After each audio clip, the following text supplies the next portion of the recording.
नमस्कार मंडळी, श्री स्वामी समर्थ मंडळी. श्रावण महिन्याला सुरुवात झालेली आहे. श्रावण महिना अतिशय पवित्र महिना आहे आणि या दिवशी या महिन्यामध्ये आपण श्री स्वामी समर्थ चरित्र सारामृत या ग्रंथामधील हा अध्याय पठन करायचा आहे, ज्यामुळे मुलांच्या कुंडलीत कितीही भयंकर दोष असतील तर ते दूर होऊन मुलांचं लग्न हे लवकरात लवकर ठरेल. स्वामी समर्थ चरित्र सारामृत हा केवळ धार्मिक ग्रंथ नसून भक्तांच्या जीवनातील अडीअडचणी दूर करणारा एक चैतन्यमय स्तोत्र आहे. संकट निवारण आणि महाराजांच्या अगाध कृपेचा अनुभव देणारा मानला जातो. या अध्यायाच्या पठन आणि सेवेमुळे कुंडलीतील विवाह संबंधित अनेक दोष दूर होण्यास मदत होते. तर शनी, राहू किंवा केतूच्या प्रभावामुळे किंवा अन्य कारणामुळे विवाह वारंवार ठरून मोडत असेल किंवा स्थळ जुळत नसेल तर या अध्यायाच्या पठनाने ते अडथळे दूर होतात. कुंडलीतील मंगळ किंवा इतर अशुभ ग्रहांच्या प्रभावामुळे निर्माण होणारे वैवाहिक जीवनातील किंवा स्थळ जुळवण्यातील प्रश्न स्वामी कृपेने हलके होतात. कुटुंबातील अदृश्य बाधा, नैराश्य किंवा पितृदोषाचा प्रभाव जो विवाहाचा मार्गात अडथळा ठरतो तो स्वामींच्या नामस्मरणाने आणि या अध्यायाच्या प्रभावाने शांत होतो. मुला-मुलींच्या मनातील नकारार्थी विचार, आत्मविश्वासाचा अभाव दूर होऊन एक सकारात्मक ऊर्जा निर्माण होते. मंडळी, खूप असा प्रभावी हा अध्याय आहे.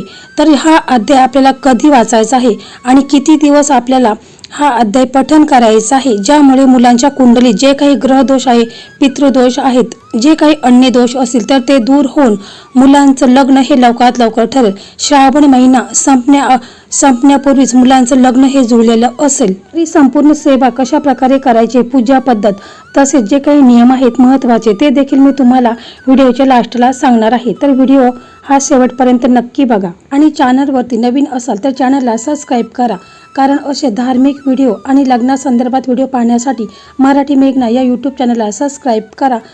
कमेंटमध्ये श्री स्वामी समर्थ असं नक्की लिहा, तुमच्या इच्छा पूर्ण होतील. मंडळी, हिंदू धर्मग्रंथामध्ये श्रावण महिना हा अतिशय पवित्र, मंगलमय आणि चैतन्यदायी मानला जातो. हा महिना प्रभू श्री विष्णू, देवरातील सर्व देवी देवता आणि विशेषतः महादेव शंकराच्या उपासनेसाठी सर्वोत्तम मानला जातो. श्रावण महिन्यात निसर्ग बहरलेला असतो, ज्यामुळे मन प्रसन्न राहते आणि आध्यात्मिक साधनेला अनुकूल वातावरण तयार होते. दुसरीकडे अक्कलकोट निवासी श्री स्वामी समर्थ महाराज हे साक्षात परब्रह्मा आणि दत्तात्रयांची असे अवतार मानले जातात. स्वामींच्या भक्तीत कोणतीही कठीण अट नसते. भिवू नकोस, मी तुझ्या पाठीशी आहे, हे त्यांचे आश्वासन भक्तांच्या जीवनातील सर्व भीती आणि संकटे दूर करतात. श्रावण महिन्यात स्वामी समर्थ महाराजांची उपासना, नामस्मरण किंवा स्वामी चरित्रे सारामृत या ग्रंथाचे वाचन करणे अत्यंत फलदायी ठरते.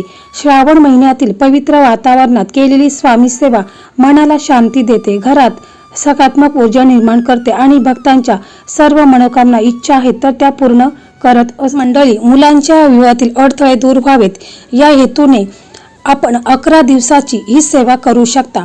जर तुम्हाला शक्य असेल तर तुम्ही 21 दिवसाची देखील ही सेवा करू शकता किंवा श्रावण महिना पूर्ण महिन्याभराची देखील तुम्ही सेवा करू शकता. कोणत्याही गुरुवारी तुम्ही या सेवेला सुरुवात करायची आहे किंवा शुक्ल पक्षामधील कोणत्याही महिन्यामध्ये तुम्ही या सेवेला सुरुवात करायची आहे. याला तशी काही अट नाही, परंतु श्रावण महिना अतिशय पवित्र महिना आहे, म्हणून या महिन्यामध्ये तुम्ही ही सेवा जर केली तर याचा 100% फळ प्राप्त आपल्याला होणार आहे. 11 दिवसाचा संकल्प ही एक अत्यंत प्रभावी आणि शिस्तबद्ध सेवा आहे.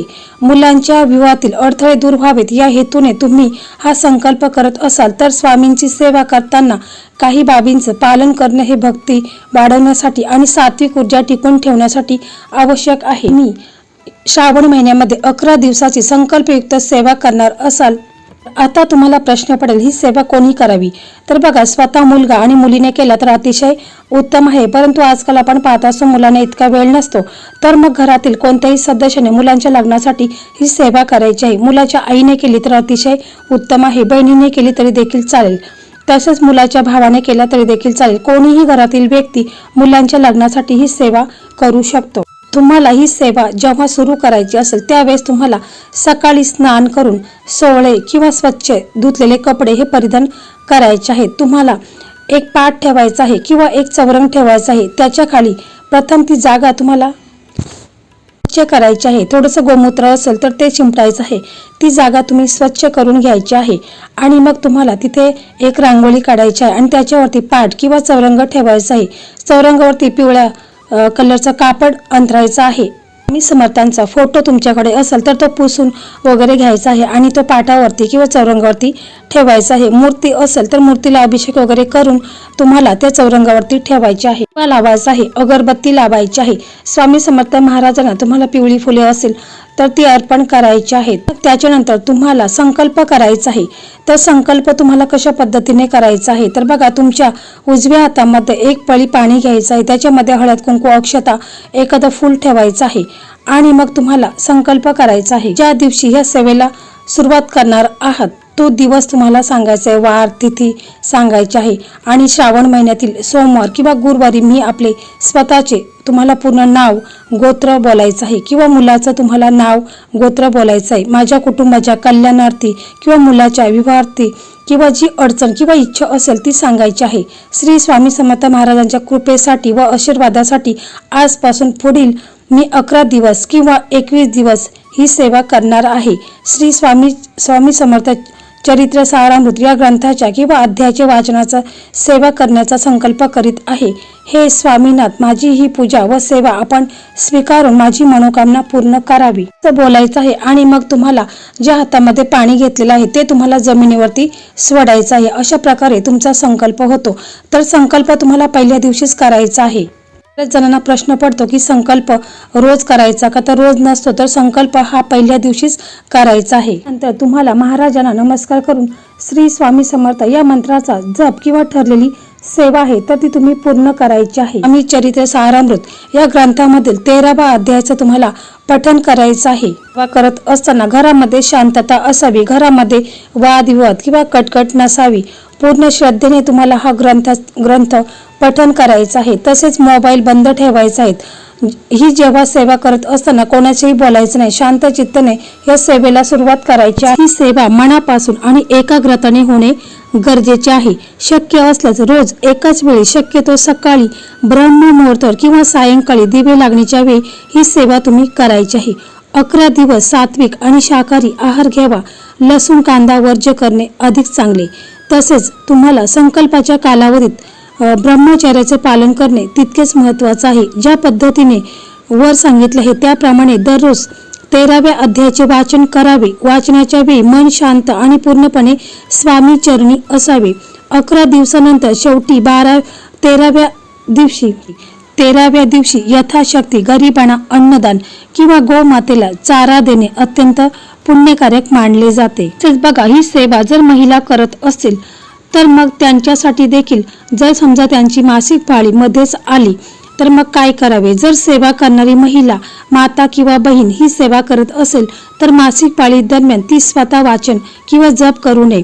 त्या दिवसात सेवा खंडित करू नये. घरातील इतर सदस्य, वडील किंवा अन्य कोणी त्या दिवसात वाचन पुढे सुरू ठेवू शकतात. जर कोणीच नसेल तर मनामध्ये स्वामींचे नामस्मरण चालू ठेवावे आणि पाळी संपल्यानंतर शुद्ध होऊन पुन्हा वाचन सुरू करावे. त्या दिवसाची भरपाई म्हणून संकल्प 11 ऐवजी वाढून तुम्ही 3 दिवस अधिक करायचे आहे. तसेच सूतक काळ हा शारीरिक आणि मानसिक दृष्ट्या औषधाचा मानला जातो. जर कुटुंबात असा काही प्रसंग घडला तर त्या काळात पूजेच्या खोलीत प्रवेश करणे, ग्रंथ वाचन करणे किंवा मंत्राचा जप करणे वर्ज्य आहे. सूतक पूर्ण होईपर्यंत परंपरेनुसार 10 किंवा 13 दिवस प्रत्यक्ष वाचन थांबवावे.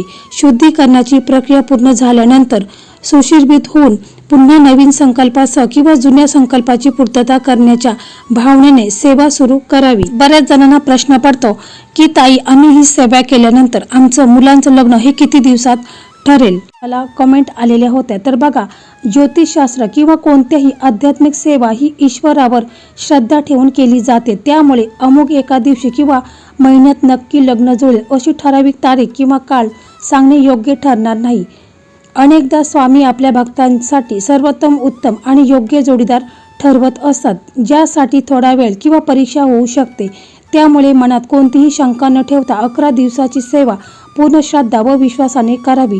जेव्हा तुम्ही निस्सीम भावनेने ही सेवा पूर्ण कराल तेव्हा अनुकूल योग जुळून येण्यास सुरुवात होते आणि मार्ग आपोआप मोकळे होतात. स्वामी समर्थ महाराज हे भक्तांच्या भावाचे भोकले आहेत.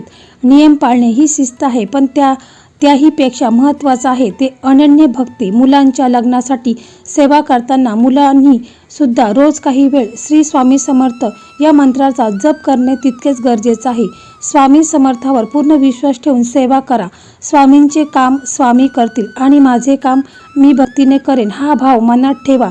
तुमच्या मुलांचे विवाह लवकर जोडून येतील अशी स्वामींना प्रार्थना करते. भिवू नकोस, मी तुझ्या पाठीशी आहे. या स्वामी वचनावर विश्वास ठेवून मनापासून संकल्पपूर्वक सेवा करा. श्री स्वामी समर्थ महाराज आपल्या मुलांच्या आयुष्यात नक्कीच मंगल प्रसंग आणतील. मंडळी, 13वा अध्याय हा तुम्ही नियमितपणे पठन करायचा आहे. म्हणजे तुम्हाला शक्य असेल तर तुम्ही 11 दिवसाचा संकल्पयुक्त ही सेवा करायची आहे किंवा 21 दिवसाची ही सेवा तुम्ही करू शकता. पूर्ण श्रद्धेने विश्वासाने तुम्हाला ही सेवा करायची आहे. श्रावण महिना संपण्यापूर्वी मुलांचं लग्न हे जमलेलं असेल तर बघा, तुम्ही हा उपाय कोणासाठी करणार आहात आणि कधीपासून या सेवेला सुरुवात करणार आहात कमेंट करून मला नक्की सांगा. आणि तुमचे इतर काही प्रश्न असतील मुलांच्या कुंडलीबाबत तर ते देखील तुम्ही मला कमेंटमध्ये नक्की सांगा. व्हिडिओ आवडला तर व्हिडिओला लाईक करा. त्याचप्रमाणे असे जे तुमचे मित्र असेल, मैत्रिणी असतील ज्यांचं लग्न ठरत नसेल तर अशा मित्र मैत्रिणींना हा व्हिडिओ नक्की शेअर करा. याचंही पुण्यफळ तुम्हाला प्राप्त होईल. आणि अशाच नवनवीन व्हिडिओ पाहण्यासाठी मराठी मेघना या यूट्यूब चॅनलला सबस्क्राईब करा. धन्यवाद. पुन्हा भेटू अशाच नवनवीन व्हिडिओ सोबत. श्री स्वामी समर्थ. जय जय स्वामी समर्थ.